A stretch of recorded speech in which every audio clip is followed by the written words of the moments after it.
Hi, everybody. Welcome back to the Convo Couch. I really wanted to have a deep dive into what's happening in Cuba. A lot of you have been asking questions as to what's exactly going on. Usually, when we see the mainstream media on both ends, whether it's neoliberal or right wing, focus on the revolt against the communist or socialist regime or the authoritarian dictatorship, you should already know that this is a regime change playbook because specifically they tend to hyper focus on a small group of people, exaggerate that, and make it look like it's much bigger than it is. They also tend to use bots online, use fake pictures and fake videos, and also when you compare the treatment of how the American media and the American government officials have acted towards this supposed revolt of the Cuban people against their government versus what was happening in Haiti, where you barely ever heard a peep, or what was happening in Bolivia, or what was happening in Venezuela versus what, they told you about Guaido. You kind of start seeing this pattern here. Let's not forget that the CIA has actually organized 638 assassination attempts against Cuba's former president, Fidel Castro. 638, by the way. This whole war on Cuba, right? Because Cuba did manage to keep itself independent from U.S. hegemony, and it hasn't stopped since they had the revolution in 1959. Now, from our perspective of what we view as authoritarian, you can argue that, they only have one brand of beans or one brand of rice. But if you really look at that it's a pretty ridiculous thing to say, because in America, you might have like 5 different brands of rice or 5 different brands of beans. But at the end of the day, most of those are owned by the same company, by the same corporation. So they give you the illusion of choice. And that's what we've been given here in the United States. I'm not saying that you have to like the Cuban government and the way they do everything, or that there are no complaints, because there are complaints from people there. They do have a certain limit to certain things. However, they are also entirely have their health care provided. They have their education provided. They are given money for the basic needs and basic goods. While that might not be ideal for everybody, it is not our position to continue meddling in how another country runs their government if we can't even run our own. When the United States and United States officials talk about Cuba and talk about we have to help free the people of Cuba, and with this hashtag SOS Cuba, they never ever mention the end to the embargo, which is what's primarily causing the hardships in the island. Although Cuba doesn't have a extreme poverty, right? They've managed to completely get rid of that. They do have some poverty. They have people who still lack things that would otherwise be considered poverty in America. However, there are no homeless people in Cuba. And one of the reasons for the mere existence of poverty is because of the U.S. embargo. So let's hear from Miguel Diaz-Canel Bermudez, who is a Cuban politician serving as the president of Cuba since 2019 and as the first secretary of the Communist Party since 2021. Si quieren tener un gesto con Cuba, si quieren de verdad preocuparse por el pueblo, si quieren que se resuelvan los problemas de Cuba, abran el bloqueo y vamos a ver cómo tocamos. ¿Por qué no lo hacen? ¿Por qué no tienen valor para abrir el bloqueo? Eso no es genocidio, eso no es un crimen de lesa humanidad, y los que se prestan a ello, ¿a qué se están prestando? Entonces enarbolan criterios de que nosotros somos una dictadura que se procura por darle a toda su población salud, que trata de buscar bienestar para todos, que en medio de esta situación es capaz de tener programas y políticas públicas en función de todo, que está aspirando a vacunar a todos con una vacuna cubana, porque sabíamos que nadie nos iba a vender vacunas. No teníamos dinero para ir al mercado internacional a comprar vacunas. Ahora vociferan que somos asesinos. ¿Dónde están los asesinados en Cuba? ¿Dónde están los desaparecidos en Cuba? Cuba has excelled in having really, really good medical opportunities, medical care in spite of the embargo, right? Same with education. Cuban education is free for their citizens. They have managed to kind of survive without the dependence on the West. Simultaneously, that does force them to have limits, right? Without the U.S. propaganda, that's why it's so hard to get internet over there. Without the U.S. propaganda, people are less likely to fall for the traps of Western imperialism. So here are the lies about Cuba by Disclosed TV. Just in, mass protests erupt in several cities in Cuba over the poor state of socialized medical system. Protesters demand freedom from communist dictatorship.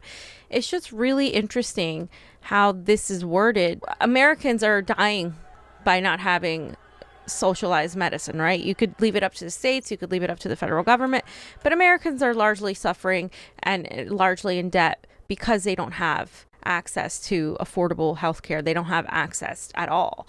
And if they have it, it costs so much money, especially during a pandemic. The vaccines have been largely unreliable as well. And Cuba has developed their own vaccine. And before that, they were using hydroxychloroquine.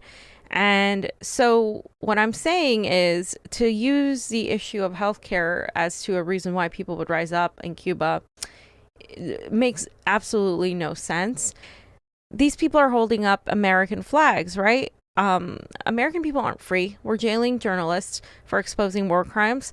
We have the military industrial complex and state agencies naming people domestic violent extremists. We have them going around the world, coup after coup, bomb after bomb, and like I said, jailing the journalists, exposing them. So it's really interesting that it seems right off the bat with the American flag so placed right there, it definitely seemed manufactured, a protest. And that's not saying that people aren't upset about things at all. That's saying that the issues are exploited, just like Hong Kong is another example. Mokwima said, we're supposed to believe that 300 paid instigators waving U.S. flag and chanting USA, unheard of in Cuba. Absolutely true. Is spontaneous protests. The empire should try harder in their acts of desperation as their world hegemony is declining. They will fail like they did in Venezuela and Bolivia. And that is true.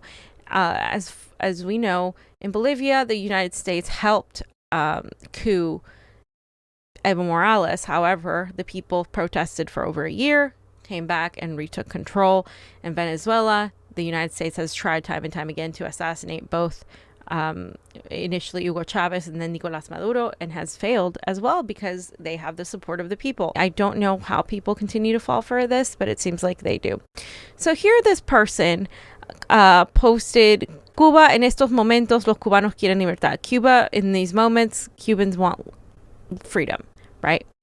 And if you actually look into the video is of Argentina. It's of Argentina because they just won yesterday the Copa America, which is the soccer, like the equivalent to the Euro Cup, but in Latin America. They won the Copa America final against Brazil. That is where this is from. This is actually Buenos Aires, and you can tell by the structure of the buildings. And this is just being promoted like it's real, like this is actually Havana with no fact checking online. And I just want to reiterate that, notice how much the mainstream media has been lying, saying thousands of people are protesting against the government when it's actually hundreds. Also notice how the thousands protesting, the people that are there in thousands, are actually defending the revolution and defending the government, and how easily these posts get away without proof when they're about another country. This gentleman, Sergio Espinosa More, showed a photo saying, we are praising Argentinians for winning the Copa America. Very beautiful images from Argentina that have nothing to do with Cuba. But this photo that he posted is a march of the Cuban people in defense of the revolution. So this is a photo of Havana, just so you guys see it. So it's kind of ridiculous that these people get away with this. And it gets worse because this woman right here, JC, posted, Viva Cuba Libre, Viva la Libertad, SOS Cuba, Patria y Vida. She it's literally a picture of Egypt's Mubarak stepping down. Like, that's the picture they used. Like, this isn't being fact checked at all, and these pictures are getting like retweeted by the thousands, and nobody's fact checking this, and this is what they use. And if you go to also Alan McLeod's tweet, and you can see this as well at play. You can see, in case you're wondering why Cuba is trending worldwide, this is how they do it. And they get Cuba to trend for, freedom. Cubans are all looking for freedom. Look at the thousands of people. Well, look at these accounts. Look at how they copy paste everything. It's like a network of bot accounts. They just copy paste the same exact thing everywhere, and you can see all the masses of tweets that are entered into the Twitter algorithm to create this trend. This has happened before. We saw this with Venezuela. We saw it with Bolivia. And it's nothing new, but yet there are still people on the left that for some reason are idiotic enough or maybe just useful, idiots for the empire to believe that this is anything more than manufacturing consent for a coup. Right? Because what the United States does is, once again, they take something, exaggerate it, make it bigger than what it is, get all the media attention on it, and then say, oh, see, they need our help. Let's coup. Well, where were we when it came to Haiti?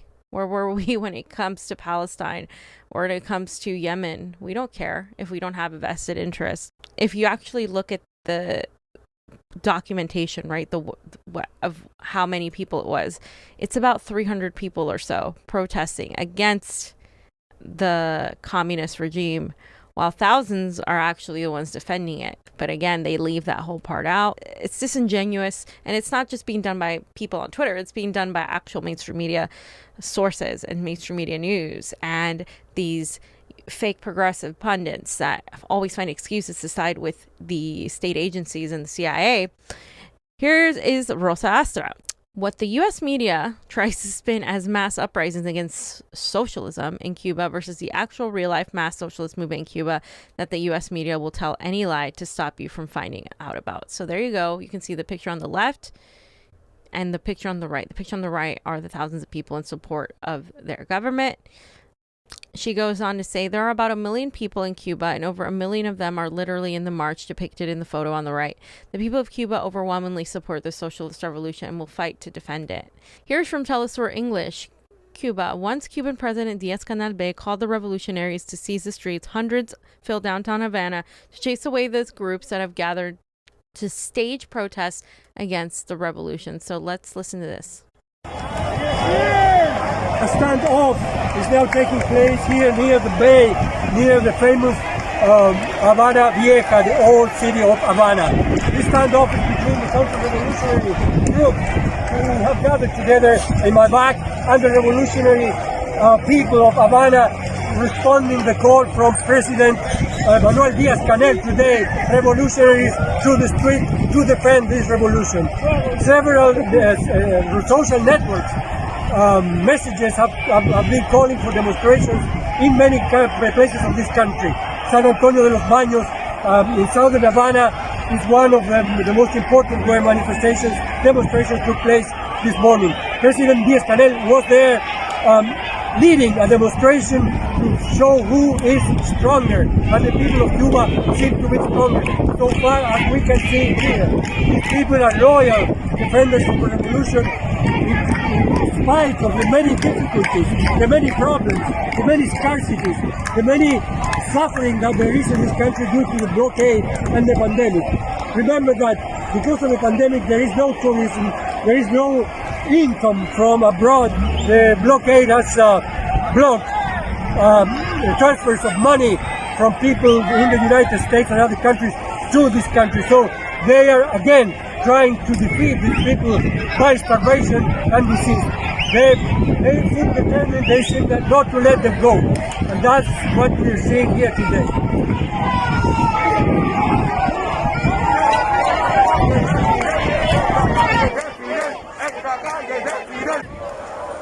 From Cathatron News, The Cubans chant "I am Fidel" as thousands flood the streets in defense of the revolution. So while the mainstream media, corporate media on both ends of the spectrum, which is basically one freaking the same, are showing you the, oh my gosh, the Cubans protesting against this authoritarian dictatorship, they're not showing you this. They're not showing you the thousands of protesters in the street defending it.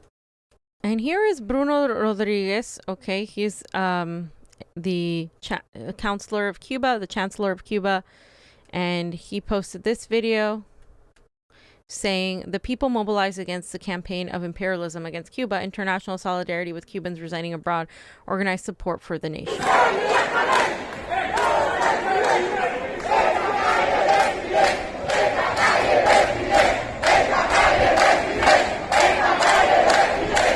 They're also calling for the end to the blockade. You can see the president of Cuba also in the streets of San Antonio, de los Baños, walking with the people, saying the streets are for the revolutionaries. So I wanted to point out that the Washington Post article talking about the protests on Cuba, of course, does not include the word embargo at all. Or sanctions or anything remotely related to the U.S. efforts to kill the Cuban economy, right? To stop having, what is a sanction or embargo? It just means you can't, the Cuban government and the Cuban people cannot access the money, any money, and any other imports from the United States. And they're pretty much stuck from being able to help themselves amidst a supposed pandemic. And that's why there's any level of poverty, and is largely in the United States. If you click on the article, they frame it like, oh, Cubans hold the biggest anti-government protests in decades. Biden says the U.S. stands with the people. Of course Biden says that. He's right on par with his neocon buddies. According to them, the demonstrations were so large that the president, Miguel Díaz-Canel, who succeeded Raul Castro, called on Cuba's revolutionary citizens to take to the streets. Of course people were going to take to the streets, whether he called it or not, but they were going to, because this is like a perfect opportunity for the United States to come in and push in a coup. And that's what the United States does. That's what they've done time and time again. And Biden said that the Cuban regime should hear their people and serve their needs at this vital moment rather than enriching themselves. Ha! I would hope that the Biden administration would take those words and apply them to themselves. I would hope that the entire Congress that has been enriching itself via lobbyist money, via this sort of loophole where they can sell and buy and enrich themselves with this type of stock trading. I would hope that they would stop giving bailouts to the 1%. I would hope that all of this would happen, but no, let's just talk about Cuba. He also said, we stand with the Cuban people and their clarion call for freedom and relief from the tragic grip of the pandemic and the decades of repression and economic suffering to which they have been subjected by Cuba's authoritarian regime. The Cuban people are bravely asserting fundamental and universal rights. Those rights include the right of peaceful protest, and the right to freely determine their own future must be respected. How fucking rich of Joe Biden and the Biden administration to say that, as they label everybody a domestic terrorist, a domestic violent extremist, for having a stance against the government, for being a socialist, for being a communist, for being a leftist, a right-winger. It doesn't matter. For having an opinion on abortion, whether it's a left or a right opinion. This is where we're at. How about the Biden administration stop censoring their own people? Stop. We live in authoritarianism right now. Authoritarianism, once again, isn't having 12 brands of coffee. Authoritarianism is not being able to talk about COVID and the vaccines. Authoritarianism and censorship is not being able to question these stories like the Syrian chemical attacks that were proven false and without being called an Assadist or being called paid by the Kremlin. That's authoritarianism. How rich of the Biden administration to talk about fundamental and universal rights, especially the right to peaceful protest, when they're pushing legislation to jail protesters for protesting or to make protest riots, when they're pushing legislation to stop people from filming cops, when they jail journalists who are Australian, who have nothing to do with America, for exposing Western war crimes, and when they want to assert international jurisdiction over the free press, the United States has the audacity to call another country that has lifted their people out of poverty a dictatorship, an oppressive regime. How rich. How rich. This is why we have to stand against the empire's gaslighting, the empire's lies, because no matter how you feel about Castro or Cuba, I don't really care about your opinion about the system in there, but the Cuban people have the right to decide, not Americans and not people who don't live in that country. Just so you guys know, of course, this is where Biden and his Republican buddies agree. They may pretend fight all you want, but really when it comes down to it, they're on the same side. So here is Marco Rubio. This is from Marie Fonseca. Marco Rubio is pushing for an illegal coup in Cuba. Marco Rubio belongs in prison. So here is Marco Rubio tweeting, "Spread the word. Cuba wants freedom, not socialism. SOS Cuba, patria vida." Today, and still ongoing in over 32 cities and counting across Cuba, something very rare happened. And that is an organic grassroots movement of people took to the streets to protest. And what are they protesting? They're protesting tyranny. For 62 years, they have lived under a tyrannical regime, one that is not only incompetent, but that lies to them, that blames everything on America, even today. And these people have bravely taken to the streets to say enough is enough. They want to live in a normal country. They are tired of living in a country where young people have to get on a raft or flee to other countries in order to even have a chance at a normal life. And what do we see from the Cuban regime? More of the same. Number one is lies. Their so-called president went on national television and he didn't call for peace and calm. He called for violence. He called for the death of those who stand in the way, those who he calls counter-revolutionaries. The other thing we saw from him was lies. He blames all of this on the United States. The United States, no other country in the world, has anything to do with the fact that Cubans of every age and every region organically, on their own, took to the streets today to have their voices heard. Now, what can we do? Well, here's what we can do first and foremost. We have to make sure that those images and those words that are coming out of Cuba get spread far and wide. We are the only way that people around the world are going to notice what is happening there. We are their only hope of spreading this message, of sending their message, of being their voice. The Cuban regime does not allow a free press. The Cuban regime does not allow political organization. They will never allow these people to organize themselves and speak freely. So we have to be those who give echo to their voice. We have to make sure that their message today and every day moving forward isn't lost, and that the true nature of this barbaric regime is exposed, especially for those who still hold out fantasies and illusions about what the true nature of this regime is. And to the people who are out there protesting, I want them to know your voice has already been heard. That those of us who live here in freedom, we have tried to take your messages on social media, across the World Wide Web, and make sure that everyone hears your voice, sees your suffering, and understands what's happening. We're with you in spirit, and we hope to be with you in action. We're going to do everything we can. Cuba doesn't have a right to a free press, but America does, right? That's why we jail journalists, while we smash their cameras, while we, we arrest people for filming cops. America has a free press. That's why the mainstream media is a full propaganda arm of the national security state apparatus and the military industrial complex.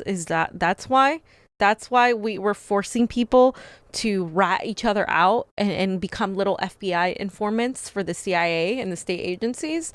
That's what you call freedom, Marco? Please. I grew up with Cubans in Miami. I know the sentiment against Fidel. I also know that sentiment is completely, just like many Peruvians have that sentiment against Pedro Castillo and against anything leftist, is primarily ignorant of U.S. hegemony. It's primarily ignorant of U.S. imperialism. It's primarily ignorant of the fact that sanctions and coups have screwed Latin America and the global South for decades upon decades. And that the only way that Cuba would be free is if they had enacted certain measures that by maybe some of our accounts would be authoritarian. But really, what do you do when you're a small island trying to fight the Goliath of the empire? The United States, especially, the West too, but the United States largely, profited and raped Cuba of all the resources, making money. Sure, a right-wing talking point, Cuba had the highest GDP ever. That GDP was high because it was placating to the West, to the empire. The people of Cuba didn't see any of that wealth. None. And I'm going to go over exactly how that was. Because in the 1920s, American companies owned 2/3 of Cuba's agricultural and land mines. And Cuba had been under the American mandate since 1903. Before the Cuban Revolution, Americans saw Cuba as a source of raw materials and a market source to sell products manufactured in the U.S. They even limited the number of Cuban products, such as sugar and tobacco and raw materials, that could be put in the marketplace. The American-supported mafia in the country owned all areas and was part of the daily life. After the U.S. government made alcohol illegal in the United States from 1919 to 1933, this led many Americans to turn to Cuba for liquor, gambling, and prostitution. In the eyes of America, Cuba was the sin island. In the 1950s, during the Batista period, Batista and his circle sided with the American-supported mafia and used money from state coffers to build resorts on Cuba's most beautiful coast. So during this moment, right before the revolution, both Batista and his mafia began just taking in all the wealth, and it was an extremely corrupt time. They made all this money from selling drugs and having the casino income, and prostitution was so widespread during that time that there were 11,500 sex workers and 270 brothels in Havana alone by the end of the 1950s. One of the other things I want to point out here is Operation Northwoods. Operation Northwoods was a proposed false flag operation against American citizens that originated within the U.S. Department of Defense and the Joint Chiefs of Staff. And this happened in 1962. The proposal called for the Central Intelligence Agency or other operatives to both stage and actually commit acts of terrorism against American military and civilian targets, blaming them on the Cuban government and using it to justify a war against Cuba. The possibilities detailed in the document included the possible assassination of Cuban immigrants, sinking boats of Cuban refugees on the high seas, hijacking planes to be shot down or given the appearance of being shot down, blowing up a U.S. ship, and orchestrating violent terrorism in U.S. cities. The proposals were rejected by JFK, and JFK was assassinated. So what's actually happening? People are marching through the streets and protecting the revolution of Fidel, saying, Yo soy Fidel, viva Fidel. And they want the United States and the empire to stay away. Why isn't the media showing this, right? They were so silent when it came to the Haitian coup, but yet they hyper-focus on these obvious, just exploited mini protests, and they don't show the other side. Lula's on the rise. Castillo is still fighting in Peru. You have Chile prepping for an election with a leftist candidate on the rise. You have Bolivia. You have Colombia. You have all of this happening. This isn't coincidence. This is happening for a reason. So these people, the serfs, right? They're Canadian, I think. They're part of that whole humanist report. I don't know, sector. They said, I beg you, please don't say that every protester in Cuba is a CIA plant. They are protesting how bad their conditions have gotten, especially under the pandemic and the lack of tourism. You can point towards the U.S. embargo contributing to it without denying their right to protest. Nobody's denying their right to protest. What we're denying is the fact that it's not a legitimate protest. Like this is an attempt to just create the idea that there is rebellion against a government that has actually lifted people out of poverty, and it's just ridiculous to fall for it time and time again. So my response to them was, this is considered left in America. It's clear this protest is an op, especially with the U.S. flags placed front and center. Absolutely, guys. That's how you know. How did they get those flags? Where'd they get them? Cubans do not wish to overthrow their successful government. And while reformist groups exist, none of them want revolution to be under the boot of the West. So they want reform, right? If you read about the history of Cuba, and I was just trying to give a brief synopsis of it, there are people that are unhappy with basically how they don't get, like when tourists come in, tourists get so much higher of a luxury than they do, and all of this. There are people who are disaffected and who just want more freedom in terms of what to be able to buy and purchase and all of that, and they want reform in terms of more money. But in terms of actually wanting to overthrow the Cuban government in favor for the American or a Western type of government, capitalist government, it's just not real. The level of poverty, once again, that exists in Cuba is not the same plaguing many of their neighbors in the global South. There are effectively there's no homelessness in Cuba, so there's no extreme poverty. The reason poverty exists is because of the U.S. embargo. Cuba excels in health and medicine. Absolutely 100%. They have some of the best doctors. So while obviously not every person is a CIA plant, this is the regime change playbook in action with via NGOs, NEDs, and funding. The West attempts to create the appearance of a revolt by exploiting a small protest and giving it supplies and extreme media attention, creating a color revolution. The provocateurs in Cuba wave U.S. flags, which is a classic sign of spontaneous, quote unquote, protests against governments that do not respond to their imperial interests. But of course, the streets of Cuba were covered with people supporting their government. Another point I wanted to make is the point about the pandemic. While, of course, a lot of people have been affected by the lack of tourism in Cuba, which hurt several people, right? Because they turned their Airbnbs into like stays. They, benefit from the tourists coming in. They make extra money because while they get a certain, like what we would consider a UBI type of thing, it's not always like enough for the things they need. So they have like side jobs, and you'll have like a doctor being your taxi driver and also having, like a side job. And so that's hurt a lot of people. Absolutely. But COVID, in spite of that, did not turn these people against their government. The Cuban vaccine is 92% effective and cheaper to make, and it was just ushered out recently, but they were doing numerous trials on it and had another one before. So this is also a threat to the West because the United States wants countries like Mexico to not take the vaccine and take the American versions instead. And I also want to remind people how much the U.S. intervened in governments and elections. Add Bolivia and Haiti again to this list, among others. The new ones to watch are Peru and Cuba. Peru still being watched by the OAS. You guys can see Guatemala, El Salvador, Honduras, Nicaragua, Panama, Chile, Cuba, Haiti, Puerto Rico, Dominican Republic, Grenada, Venezuela there. And then you can see U.S. interventions since World War II. And you can see the list there. I mean, in the years. It's insane. This is nothing new.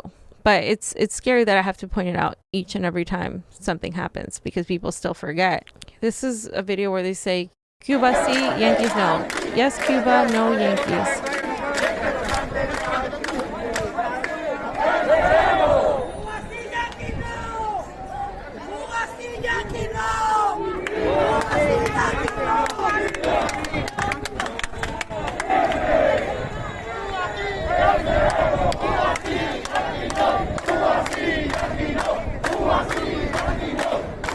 Alec McLeod said, Haiti has seen massive protests nearly every day for 3 years, hundreds killed with almost zero coverage. A few hundred people demonstrate in Cuba, and it's global #1 story after 1 hour. More popular than the Euro final, and they say the media is unbiased.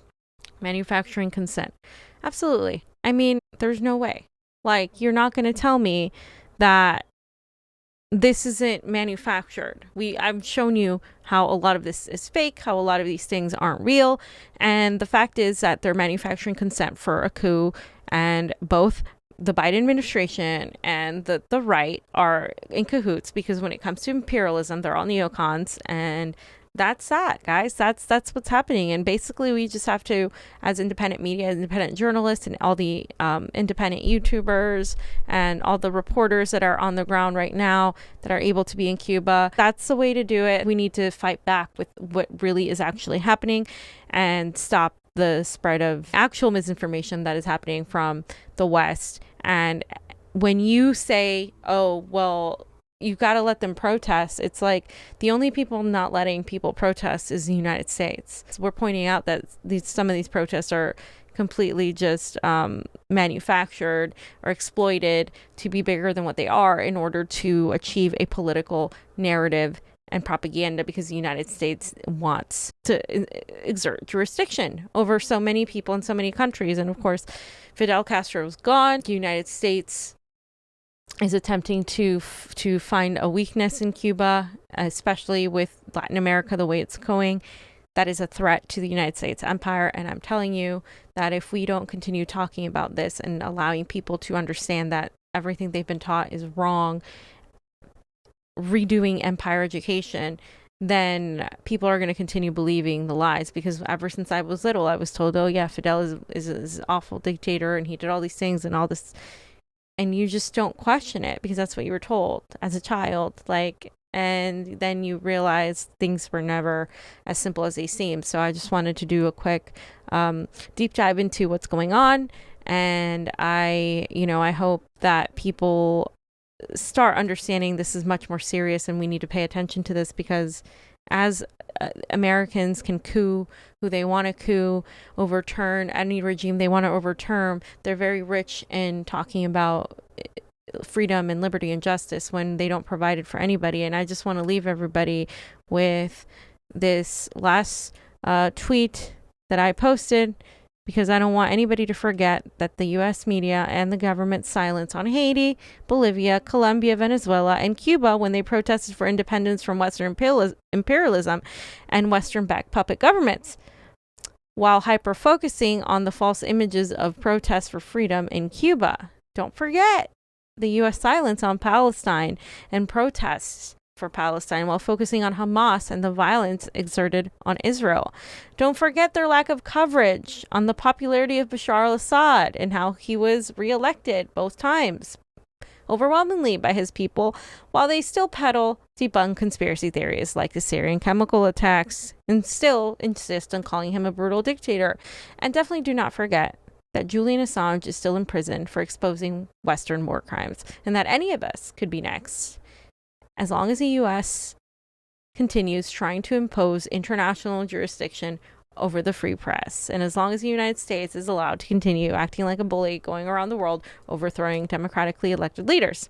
Let's leave you with the President Miguel Díaz-Canel in San Antonio de los Baños, in Mayabeque, Cuba, where he says there's a group of counter-revolutionary mercenary people paid by the United States government, paid indirectly through agencies of the North American government, to assemble these types of demonstrations.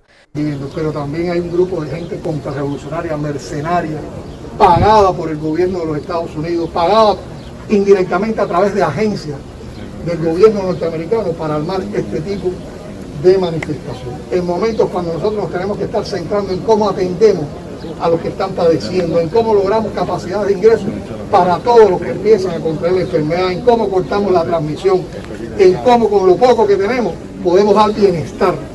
Y en medio de eso estamos vacunando. Y hemos creado 5 candidatos vacunales, ya tenemos una vacuna aprobada. Ahora podemos aplicar esa vacunación con más incidencia, pero un país no se vacuna en 2 días. And he also talks about the vaccine and how they have 5 different vaccines and they've approved 1. And, in spite of all the adversities with the embargo and not having access to the things that other countries have access to, they've managed to do well. So, guys, thanks so much for watching. I hope this was informative. I will see you soon. Convo out. Please.